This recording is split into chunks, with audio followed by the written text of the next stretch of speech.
TDP Guntur parliament అభ్యర్థి పెమ్మసాని చంద్రశేఖర్ ఒక రాజకీయ వలస పక్షి అని ఇండియా కూటమి అభ్యర్థి జంగాల అశోక్ కుమార్ విమర్శించారు.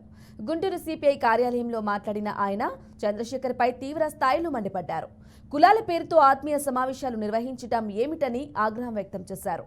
డబ్బుతో రాజకీయం చేయాలి అనుకోవడం అవివేకమన్నారు. ఈ పెద్ద మనిషి గెలిచినా ఓడినా కంటికి కనపడని ఎద్దేవా చేశారు. వైసీపీ పార్లమెంటు అభ్యర్థి కిలారి రోషియా పరిస్థితి అగమ్య గోచరంగా ఉందన్నారు. ఏది ఏమైనా ప్రజలతో నిరంతరం అందుబాటులో ఉండే వారికి ఓటు వేయాలని కోరారు. ఇండియా కూటమికి ఓటు వేసి గెలిపించాలని కోరారు. జిల్లా ప్రజలు డబ్బుని చూసి ఒకనాడు చేతులు డబ్బులను చూపించి అంత డబ్బులు వస్తే నిశంకర వెంకటరత్నం చెప్పారు.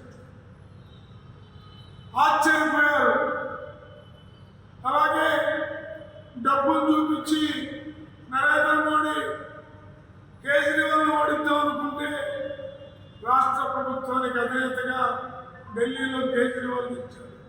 అందుకని నేను చెప్తున్నా, పేద వర్గాలు, ముస్లిం మైనార్టీలు, క్రైస్తవ మైనార్టీలు, అన్ని వర్గాల ప్రజలు ఆకలికి అలమటించే ప్రతి ఒక్కళ్ళకి కులం పేరుతోటి, మతం పేరుతోటి ఆకలిని ఆపలేవు.